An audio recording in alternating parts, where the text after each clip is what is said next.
जय माँ काली मित्रों। आज का वीडियो जो है दिव्य विभूति। दिव्य विभूति क्या है और किस लिए इसका यूज़ किया जाता है, आज मैं आपको ये बताऊंगा। यह विभूति जो है, जो हम डेली का जितना जप करते हैं, ठीक है ना, तो हमें साल में एक बार 41 दिन व्रत रखने पड़ते हैं। लगातार 41 दिन व्रत रखने पड़ते हैं माता के। और उस समय हमें जो है व्रत में माता के 41 दिन तक हवन करना पड़ता है।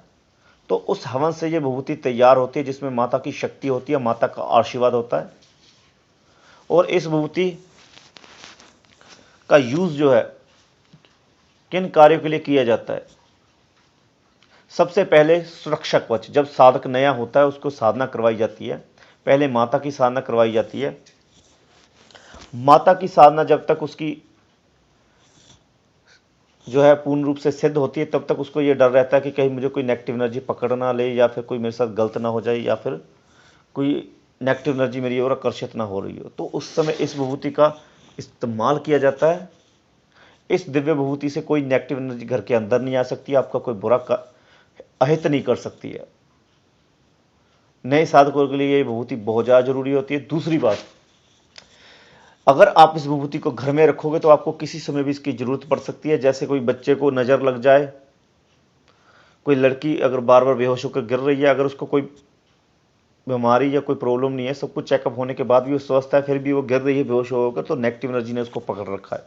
तो उसको खिलाओगे रोज तो उसकी नेगेटिव एनर्जी खत्म हो जाएगी और धीरे धीरे वो ठीक हो जाएगी। और अगर उसके गले में तबीज बनाकर पहना दोगे तो उसके शरीर के पास वो शक्ति आ नहीं पाएगी। किसी का व्यापार बंद गया हो तांत्रिक प्रयोग के कारण, या कोई नेगेटिव एनर्जी पीछे पड़ गई हो, उसके ग्राहक को जो है दुकान पर आने ना दे रही हो, तो इसको छिड़काओगे, दुकान में रखोगे, तो फिर वो ग्राहक आने शुरू हो जाएंगे और वो जो है ग्राहक को बांध नहीं पाएगी और भाग जाएगी इस विभूति के प्रभाव से।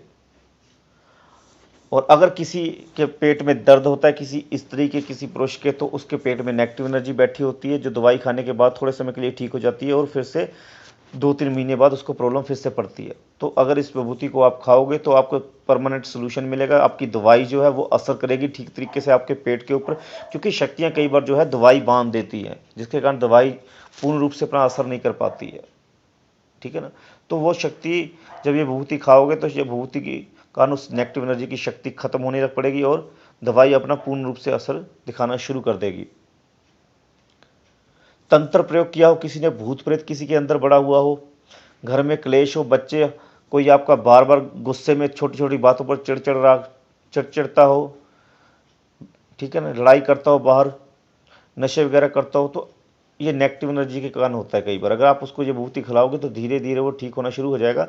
बाकी अगर वो किसी नेगेटिव एनर्जी के कारण नहीं, वैसे नशे में पड़ गया है, तो वो तो फिर नशा मुक्ति केंद्र से ही ठीक होगा। पर अगर उसको नेगेटिव एनर्जी ने पकड़ रखा है, कोई लड़का है जो मरा हुआ है, जो नशे करता था पहले और मर गया है, और वो नशे करने के लिए उसको लगा रहा है, तो वो अगर उसके अंदर है तो ये विभूति से वो नष्ट हो जाएगा, अगर कोई भूत प्रेत है, ठीक है ना। और इस विभूति का ये भी फायदा है कि धीरे धीरे अगर वो नशा मुक्ति वाला इंसान है तो वो धीरे धीरे उसके जो है, अगर आप उसको नशा मुक्ति केंद्र में लेकर जाओगे तो धीरे धीरे वो नशा छोड़ने की कोशिश करने लग पड़ेगा, उसका दिमाग का परिवर्तन होना शुरू हो जाएगा, अगर उसको नेगेटिव एनर्जी ने पकड़ रखा है तो। क्योंकि नेगेटिव एनर्जी को ये काटती है, नेगेटिव एनर्जी को ये काटेगी तो वो ठीक होना शुरू हो जाएगा। अगर नेगेटिव एनर्जी नहीं है तो आप उसको नशा मुक्ति केंद्र दिखाइए, ठीक है ना, और विभूति का फिर इस्तेमाल मत कीजिए, ठीक है ना। ये ज़्यादातर तंत्र बाधाओं के प्रयोग के लिए, भूत प्रेतों की मुक्ति, बाधाओं की मुक्ति के लिए, ठीक है ना, भूत प्रेतों की जो बाधा होती है उसकी मुक्ति के लिए, और जादू टोना कर देते हैं कई बार, अड़ोस पड़ोस के लोग जादू टोना कर देते हैं उसके लिए, या आपके बच्चे कई बार कहीं पर बाथरूम टॉयलेट थूक देते हैं तो वहाँ पर नेगेटिव एनर्जी बैठी होती है, तो वो उनको पकड़ लेती है। तो उनको अगर आप ये खिलाओगे तो वो नेगेटिव एनर्जी उनका, कई बार देखा को बच्चों के पेट में दर्द होता रहता है, चिल्लाते रहते हैं, दवाई लेते हैं, फिर भी ठीक नहीं होते, चिल्लाते रहते हैं, तो उनको जब खिलाओगे तो नेगेटिव एनर्जी कटना शुरू हो जाएगी। नेगेटिव एनर्जी के कारण होता है। अभी आप देखो, भूत प्रेत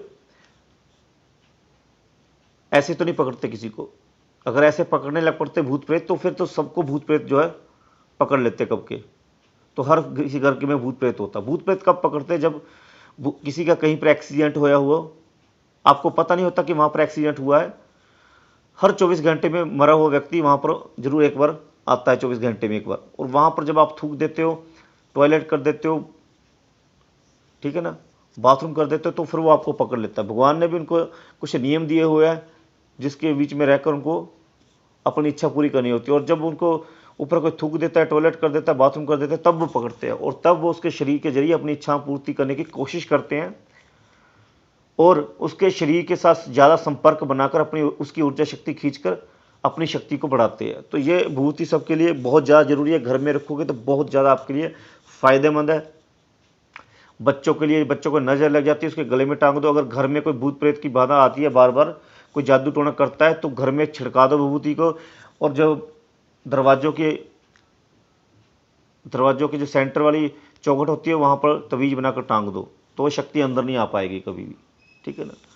अभी इसकी कोई राशि नहीं है, पहले मैं बताऊं, विभूति की कोई राशि नहीं है, विभूति फ्री है।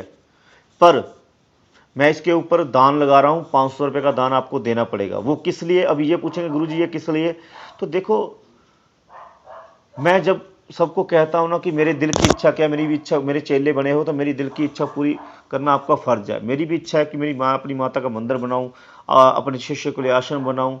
तो जब मैं किसी को कहता हूँ तो वो भाई ध्यान नहीं देते, साधना सीखते हैं, साधना सीख कर चले जाते हैं, कोई मतलब नहीं, कोई लेना देना नहीं, कोई ध्यान नहीं देते, ठीक है ना। तो ये इसलिए विभूति का जो दान है 500 रुपया रखा गया है, ठीक है ना। जिसको चाहिए वो व्हाट्सएप पर आए, व्हाट्सएप पर आकर जो है, जो दान है वो अकाउंट में डाल दे। और इसका जो कोरियर खर्चा है वो भी आपका होगा, कोरियर खर्चे का भी पैसे डाल दीजिए, वो आपको घर तक एड्रेस दे दीजिए, सब कुछ आपके घर तक पहुंच जाएगी, ठीक है ना। मैं थक चुका हूँ सबसे हेल्प के लिए बोल के, कोई हेल्प नहीं करता है, बस साधना सीख कर जाने वाली बात करते हैं। और जब फिर मैसेज भी नहीं उठाते, अगर मैसेज भी करते तो मैसेज भी नहीं उठाते, ठीक है ना। ज़्यादातर लोग स्वार्थी मिलते हैं। मैं सभी शिष्यों को ये नहीं कहता, मैं सभी शिष्यों को नहीं कहता कि ज़्यादातर स्वार्थी शिष्य मिलते हैं। मुझे ऐसे शिष्य भी मिलते हैं कि जो कोई त्यौहार नहीं भूलते। कोई त्यौहार भी आता ना तो उनको याद रहता कि आज त्यौहार है, आज गुरु को मिठाई के लिए मैंने पैसे भेजने हैं। चाहे उनकी जेब में बेचारों के पैसे हो ना हो, वो फिर भी कोई 100 रुपया, कोई 500 रुपया जरूर भेजता है। ऐसे शिष्य भी हैं मेरे, ठीक है ना। पर वो बेचारे अकेले तो नहीं मेरी इच्छा पूरी कर पाएंगे, ठीक है ना। मेरे माता का मंदिर अकेले तो नहीं बना पाएंगे बेचारे, उन्हें भी अपने घर की ज़रूरतें हैं। तो इसलिए मैं सोच रहा हूँ कि भाई मैं आप लोगों से क्यों मांगूँ, मैं अब तो अपनी माता से मांगूंगा अब कि माता मैंने आपका मंदिर बनाना है, आपका आश्रम बनाना है, आप मेरे पर कृपा करो, ठीक है ना। ये विभूति भी माता का आशीर्वाद है, माता की शक्ति है। तो भाई जिसको चाहिए वो 500 रुपये दान दीजिए, ठीक है ना। और ये विभूति उसके घर में पहुंच जाएगी, उसके एड्रेस पर। जिसको चाहिए वो ले ले, किसी किसी के साथ कोई किसी प्रकार की ज़बरदस्ती नहीं है और विभूति का कोई पैसा नहीं है, ठीक है ना। जो 500 रुपये ये दान मैंने आपको बता दिया किस लिए रखा हुआ है, कोरियर का खर्चा जो आप खुद करोगे, ठीक है ना। जय माँ काली, माता आपको सभी प्रकार के सुख प्रदान करे। जय माता दी।